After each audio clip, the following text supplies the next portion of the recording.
atau lambat pasti sampai tujuan. Maka teruslah berdoa walaupun doa-doamu belum dikabulkan. Makanya kenapa saya suka sepedaan. Saya itu sepedaan paling panjang Jogja Sragen 150 kilo. Bagi Anda yang suka bersepeda, saya ingatkan tetap berhati-hatilah di jalan. Kenapa? Karena jatuh di aspal tidak seindah jatuh di pelukan mantan.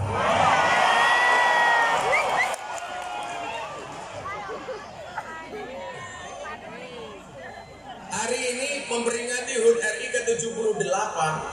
Saya ingin mengajak Anda kita semuanya berkontemplasi. Bagaimana kemudian bangsa ini bisa merdeka. Rezeki itu ada dua. Rezeki yang kelihatan yang dihasilkan karena kerja. Yang nomor dua, rezeki yang tidak kelihatan yang dihasilkan karena doa. Makanya orang bekerja itu harus berdoa. Saya berdoa mudah-mudahan kopinya supaya cepat datang.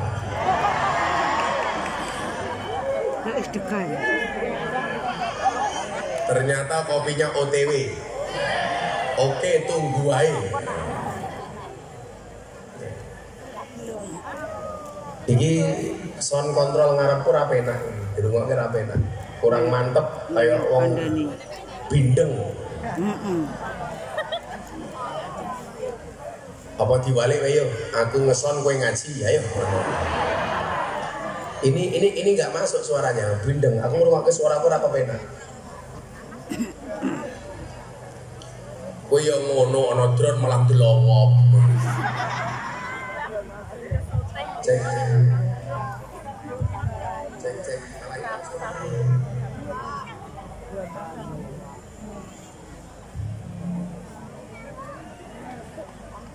Cek. Cek. Iki panitiane yo ngeprank. Gelasnya teh sepeda balap, isine kopi, goblok.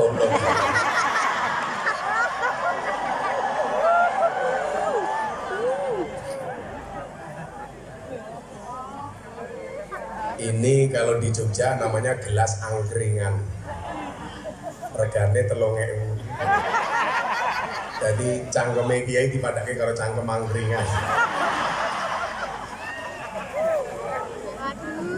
Lah yo wong kon ngaji mau sungguh semangka kanggo gendok garbu barangnya kaya kon nguntal ngene lho. Mbak. Ketoke sing nyunggu aku rondo iki.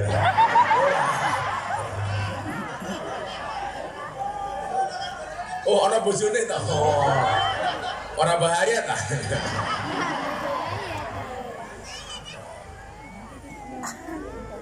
Kullul asya tarhalu wala ta'udu.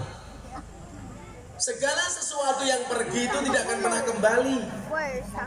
Makanya kamu kalau punya acar pergi, sudah gak usah diarep-arep. Ngapain? Maka saya bilang, jika dia tak kunjung menerima cintamu, yakinlah masih ada Tuhan yang akan menerima taubatmu. Nangis, kelangan kok nangis. Cinta ditolak, Bandungan masih buka. Lah, Sunan Kuning wis tutup. Saya tadi ngaji sore itu di Batang, di kampung desa Penundan. Ternyata dekat lokalisasi Penundan yang terbesar di Batang. Pas panggungnya itu di depan lokalisasi. Saya tanya di sini ada berapa PSK? Ternyata masih ada 500 PSK. Saya bilang sudah, nanti germo-germonya ngomong sama asisten saya, semua PSK yang ada di sini saya belikan mukena. Saya belikan mukena 500. Dan menapa bah, dia sholat, dia lemek tak ajar ya aku. Itu sama persis kemarin saya bagi mukena di Gang Sono Tretes Pasuruan, lokalisasi terbesar di Jawa Timur sebelum Ramadan. Saya bagi 580 mukena. Ramadan mereka nggak pulang pak, akhirnya sholat tarawih berjamaah menggunakan rukuhnya Gus Miftah. Setelah terawih kerja lagi.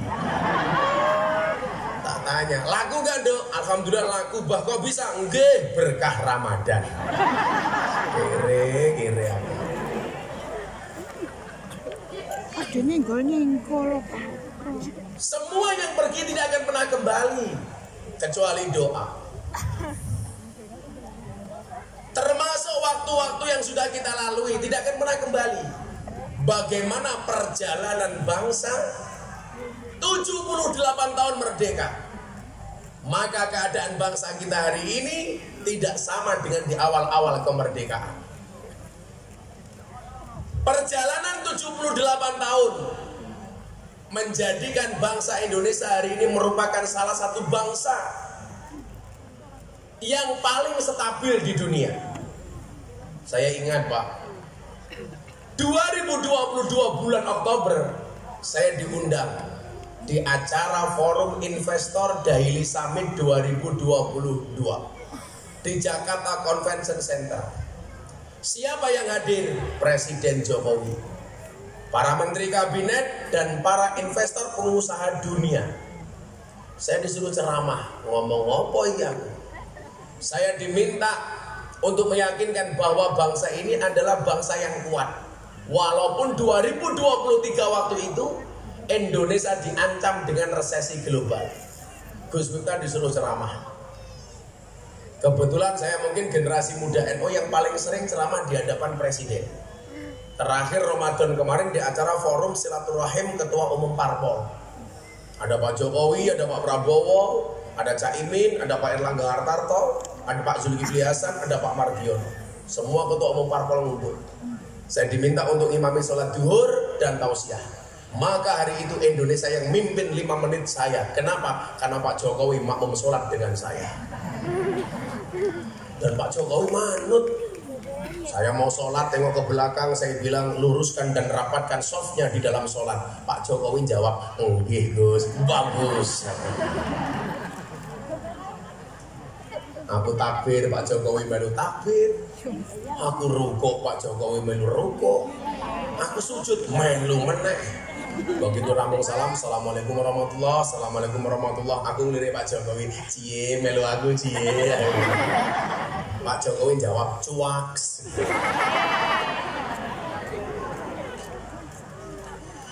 Saat ceramah di Forum Investor Daily Summit 2022, saya bilang apa? Indonesia nggak usah takut dengan resesi global. Kenapa? Karena bangsa Indonesia itu unik. Uniknya di mana Pak? Coba Anda lihat bandingan negara-negara di luar. Orang Indonesia ini lucu nih. Contoh Islam di Indonesia ya. Artis itu banyak yang ngumbar aurat, tapi ya sholat. Sementara orang Timur Tengah itu banyak yang nutup aurat, tapi nggak sholat.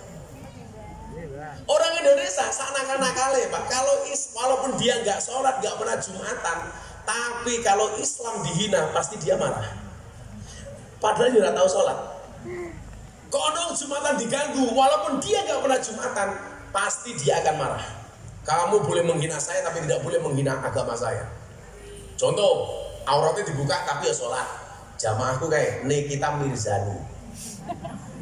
Itu alumni Gontor MTS kelas 3 dia keluar.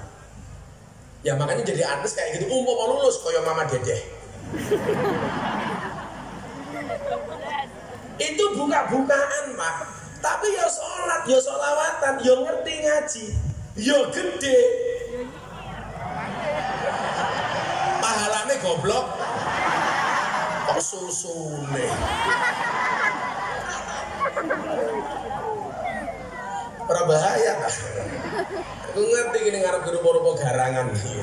Jadi pikir susu aja. Kamu tahu kenapa namanya susu? Karena jumlahnya 2, susu. Kalau 1, su. Kalau 3, susu. Kalau ini kopi susu.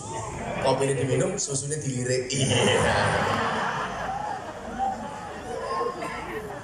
Makanya kalau saya minum kopi biasa Pak, karena kalau kopi susu itu membingungkan. Kopi ini ngajak melek, susu ini ngajak turu. Iya. Ora bahaya aku di bojo. Sing bahaya iki lak kowe malam Jumatan di bojo jomblo. Nulis status. malam sunah Rasul. Goblok. Jomblo sunah Rasul itu harus apa? Sunah Rasul kok harus sabun.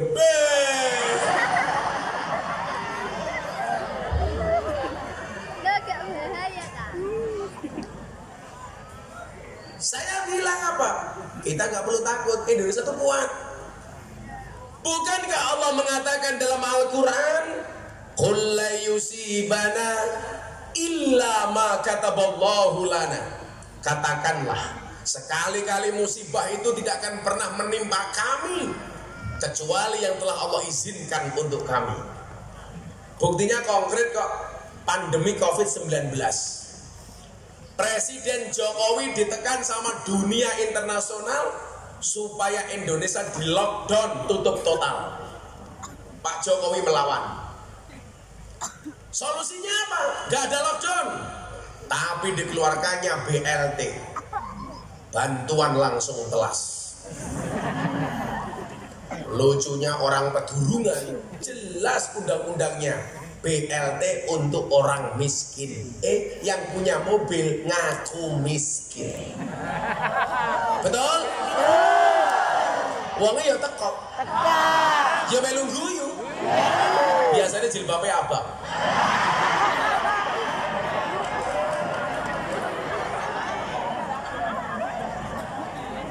Sing jilbabnya abang kayaknya nutupi rai. Saya pikir malu, ternyata pamer gelang.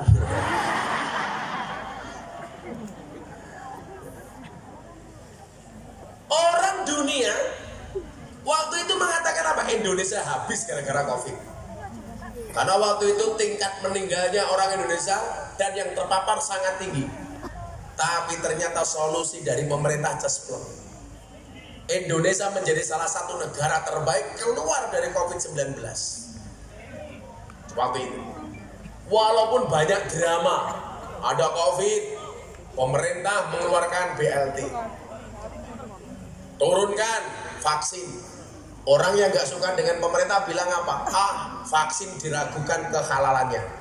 Minta sertifikasi dari MUI.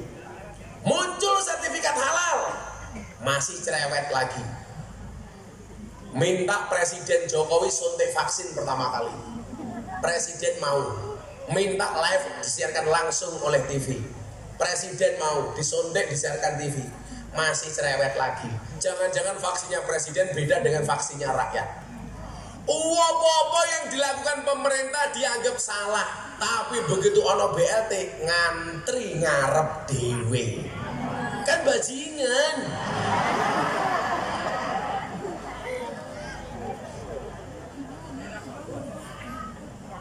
Ngeten lho.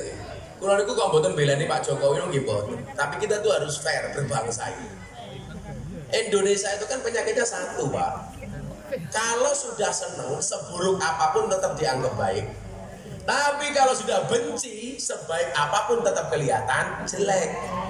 Wa inuridu an kulli aibin qalilatin wa inusukti an kulli khairin tubdil masawiya. Ini problem.